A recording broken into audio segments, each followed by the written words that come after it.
Hello dear students, welcome to my YouTube channel IIM Academy by Yagyesh sir. इस YouTube channel पर यानी IIM Academy by यज्ञेसर नाम के YouTube channel पर हम आपको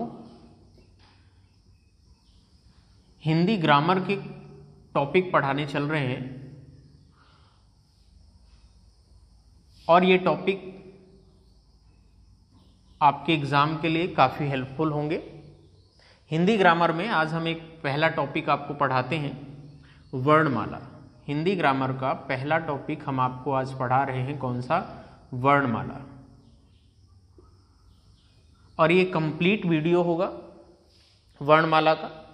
ये 3 से 4 पार्ट में आपको 4 पार्ट 3 से 4 या 5 पार्ट में आपको ये मिल जाएगा वर्णमाला का टॉपिक। तो आइए हम लोग शुरू करते हैं वर्णमाला। अब देखिए, वर्णमाला 2 शब्दों से मिलकर बना हुआ है। एक तो आपको दिख रहा है वर्ण और दूसरा शब्द कौन सा दिख रहा है? एक दिख रहा है वर्ण और दूसरा शब्द दिख रहा है आपको माला। अगर हम बात करें वर्ण क्या होता है, अगर हम बात करें किसकी, वर्ण क्या होता है, तो वर्ण क्या होते हैं?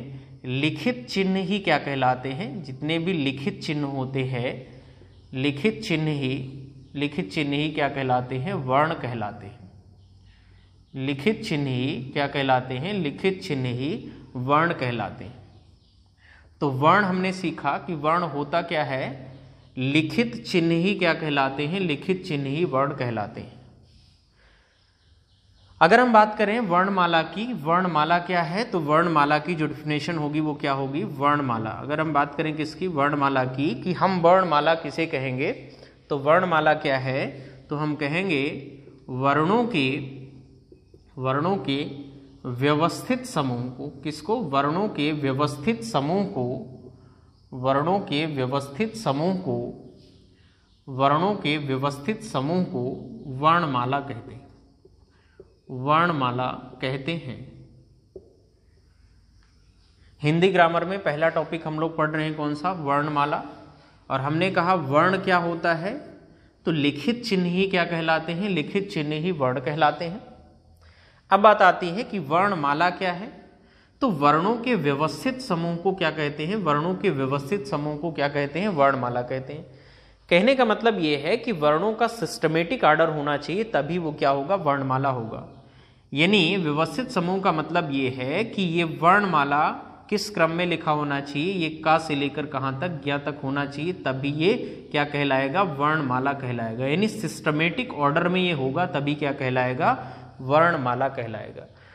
वर्णमाला क्या है, हमें याद रखना है, वर्णों का क्या है? व्यवस्थित समूह है, सिस्टमेटिक ऑर्डर है।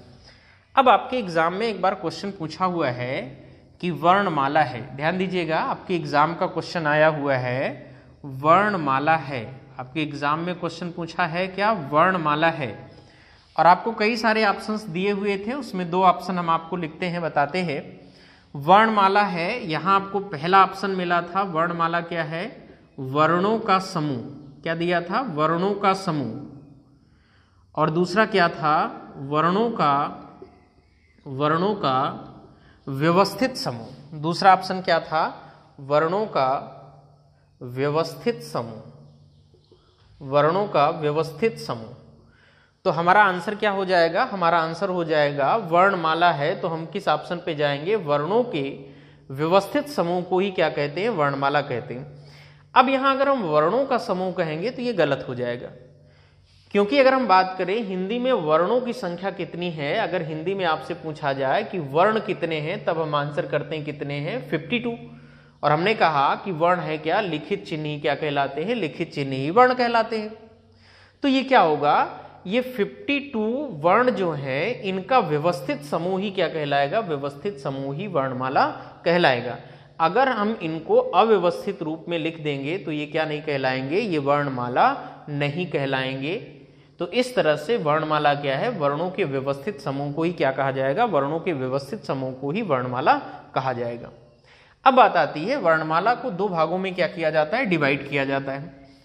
वर्णमाला को 2 भागों में डिवाइड किया जाता है। एक तो क्या हो जाएगा? एक हो जाएगा आपका स्वर, और दूसरा क्या हो जाएगा? दूसरा आपका हो जाएगा व्यंजन। स्वर और किस में? स्वर और व्यंजन में डिवाइड किया है।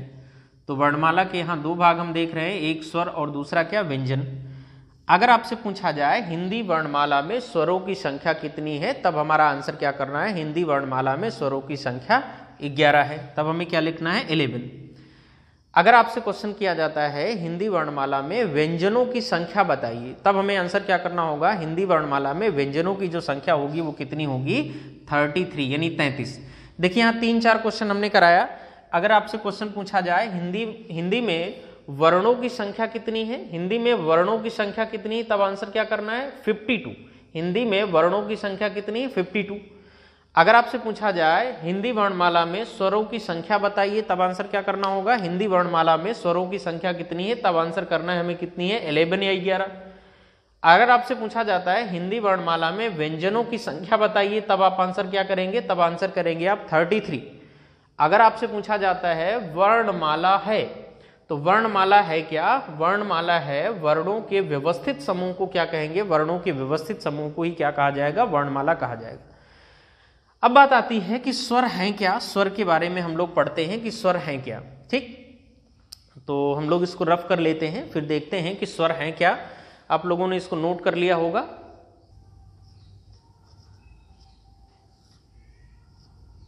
अगर हम बात करें हिंदी वर्णमाला में स्वर कितने हैं, तब हमने कहा हिंदी वर्णमाला में स्वरों की संख्या कितनी है 11 या 11। अब बात आती है कि स्वर क्या होते हैं, स्वर की डिफिनीशन क्या है, तो इसकी डिफिनीशन पढ़ते हैं। देखो यहां स्वर क्या है, हम कहेंगे ऐसे वर्ण जिनके उच्चारण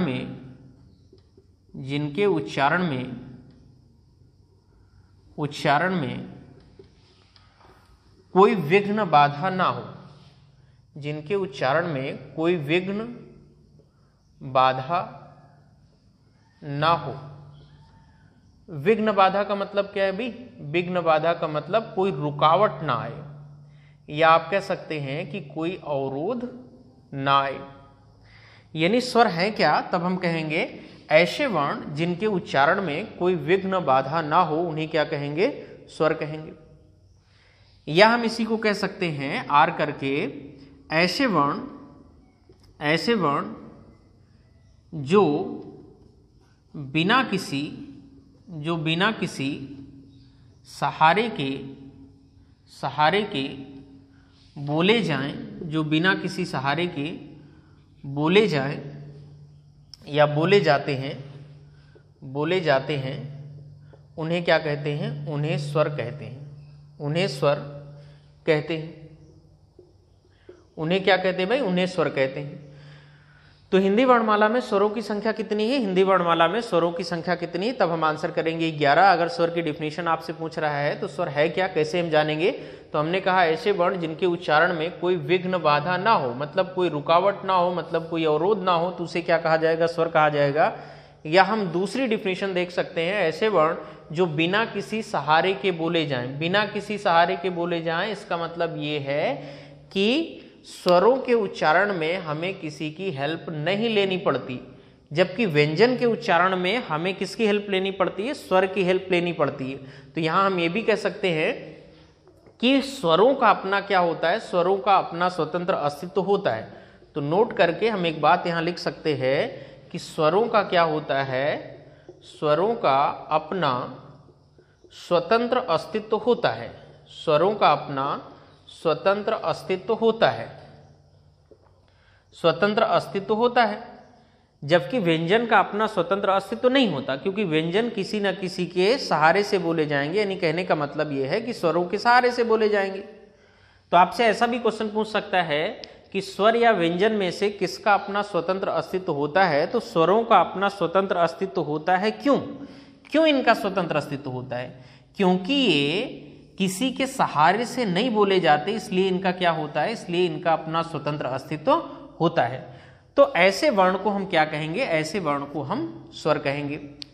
अब बात आती है कि स्वरों की संख्या 11 है, तो आइए हम लोग समझ लेते हैं कि कौन कौन से स्वर हैं, वो 11 स्वर कौन कौन से हैं।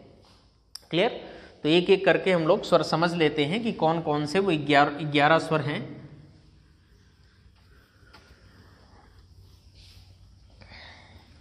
स्वर कितने भाई, स्वर हैं 11। अब कौन कौन से हैं, तो आइए लिखते हैं हम लोग।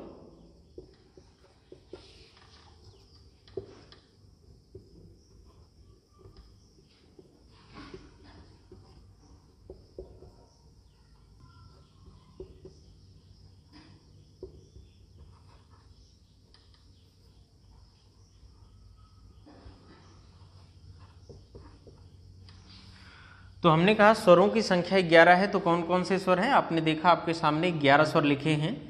यही हिंदी वर्णमाला में कितने 11 स्वर हैं। ये क्या है? ह्रस्व आ, ये दीर्घ आ, ह्रस्व ई, दीर्घ ई, ह्रस्व उ, दीर्घ उ, या इसी को आप पढ़ते हैं आ ई उ री ए और ओ औ। ठीक, तो स्वरों की संख्या कितनी है? स्वरों की संख्या है 11। हिंदी वर्णमाला में जो स्वरों की संख्या कितनी है? 11। अब कौन सा स्वर है कौन सा नहीं है तो आप बता सकते हैं। यहाँ से क्वेश्चन आपको बना ले, मान लीजिए पूछे कि निम्नलिखित में से कौन सा स्वर नहीं है, तो ये 11 स्वर हैं और इसी में से आप आंसर कर देंगे कि हाँ ये स्वर है और ये नहीं है। अब स्वरों के अगर प्रकार की हम बात करें तो इसमें भी आपको मिलेगा ह्रस्व स्वर। क्या मिलेगा? स्वरों के प्रकार। अगर हम बात करें स्वरों के प्रकार की तो स्वरों के 3 प्रकार हैं। वो कौन कौन से? अगर पहला हम देखें तब इसे कहा जाएगा ह्रस्व स्वर। ह्रस्व स्वर, या इसी को और किस नाम से जाना जाता है? इसी को कहा जाता है मूल स्वर। तो ह्रस्व स्वर या मूल स्वरों की संख्या कितनी है? 4। अब देखो कौन कौन से ह्रस्व स्वर हैं। जितने छोटे छोटे वाले हैं इन्हीं को क्या कहा जाएगा? ह्रस्व स्वर। तो छोटा, छोटी, छोटा ऊ और री को क्या कहा जाएगा? ह्रस्व स्वर। तो यही आपके क्या कहलाएंगे? यही कहलाएंगे ह्रस्व स्वर। तो आपसे अगर क्वेश्चन पूछे कि निम्नलिखित में से कौन सा ह्रस्व स्वर है कौन सा नहीं है, तो आप ऑप्शन कर लीजिए, आंसर कर लीजिएगा। ह्रस्व स्वर को ही किस नाम से? मूल स्वर के नाम से जाना जाता है और इनकी संख्या कितनी है? 4। कौन कौन से? तो हमने बताया ह्रस्व आ, ह्रस्व ई और ह्रस्व उ और री, इन्हीं को क्या कहा जाएगा? ह्रस्व स्वर या मूल स्वर के नाम से जाना जाता है। अब बात आती है दूसरा, दीर्घ स्वर कौन कौन से हैं? दीर्घ स्वर, तो दीर्घ स्वरों की संख्या कितनी हो जाएगी? दीर्घ स्वरों की संख्या हो जाएगी कितनी? 3। कौन कौन से हो जाएंगे? ये आपका बड़ा आ हो जाएगा, बड़ी हो जाएगा और क्या हो जाएगा? बड़ा ऊ हो जाएगा। यानी दीर्घ आ, दीर्घ ई और दीर्घ ऊ, ये किस में आएंगे? इन्हें हम कहेंगे क्या? दीर्घ स्वर। तो अगर बात आती है दीर्घ स्वरों की तो दीर्घ स्वरों की संख्या कितनी? 3। कौन कौन से? एक आपका आ जाएगा बड़ा, दूसरा आ जाएगा बड़ी, तीसरा आ जाएगा बड़ा ऊ। अब बात आती है आपके पास 4 बच गए हैं और तीसरा है कौन सा? संयुक्त स्वर। तो संयुक्त स्वरों की संख्या कितनी है? संयुक्त स्वरों की संख्या है, संयुक्त स्वरों की संख्या कितनी? 4। कौन कौन से? तब आप करेंगे 4 संख्या है इनकी। कौन कौन से? ए और कौन सा? ओ औ, ये क्या कहलाएंगे? ये संयुक्त स्वर के नाम से जाने जाते हैं। क्लियर हुआ? तो अगर हम बात करें स्वरों की तो हिंदी वर्णमाला में स्वरों की संख्या कितनी है? 11। कौन कौन से 11 स्वर हैं? आपके सामने लिखे हुए हैं, ये सारे के सारे 11 स्वर हैं। इसमें भी हमने कहा स्वरों के प्रकार में कितने प्रकार के? 3 प्रकार के। ह्रस्व स्वर या इन्हीं को मूल स्वर कहा जाता है और इनकी संख्या कितनी है? 4। कौन कौन से हैं? आपके सामने लिखे हुए हैं। दीर्घ स्वरों की बात करें तो दीर्घ स्वरों की संख्या कितनी है? दीर्घ स्वरों की संख्या 3 है, वो आपके सामने ये दिख रहे हैं। अगर हम बात करें संयुक्त स्वरों की संख्या कितनी है? 4 है। कौन कौन से हैं? तो ये है भाई। अगर हम जान गए ह्रस्व स्वर कितने हैं? ह्रस्व स्वर 4 है और अगर दीर्घ स्वरों को हमने जाना कितने हैं? 3 हैं। तो जो बचेंगे वही क्या होंगे? वही संयुक्त स्वर के नाम से जाने जाएंगे। तो ये क्या कहलाएंगे? ये आपके क्या कहलाएंगे? संयुक्त स्वर के नाम से जाने जाते हैं। तो इस तरह से हमने स्वर को पढ़ा। स्वर है क्या? तो हमने कहा कि स्वरों का अपना क्या होता है? स्वरों का अपना स्वतंत्र अस्तित्व होता है। ये बिना किसी सहारे के बोले जाते हैं और हिंदी वर्णमाला में स्वरों की संख्या 11 है। बाकी डिटेल इसका हमने करा दिया है। अब बात आती है इसी स्वर में ही आप पढ़ते हैं अयोगवाह वर्ण को। किसको पढ़ते हैं? अयोगवाह वर्ण को। अयोगवाह वर्ण क्या है भाई? हिंदी वर्णमाला में अगर आपसे पूछा जाए हिंदी वर्णमाला में अयोगवाह वर्ण बताइए, तब आप आंसर करेंगे हिंदी वर्णमाला में अयोगवाह वर्ण है। एक तो है अनुस्वार और दूसरा क्या है? विसर्ग। इसको क्या बोलते हैं भाई? इसको बोलते हैं विसर्ग। और इसको क्या बोलते हैं? इसको बोलते हैं अनुस्वार। ये क्या है भाई? विसर्ग है और इसको क्या बोलेंगे? अनुस्वार।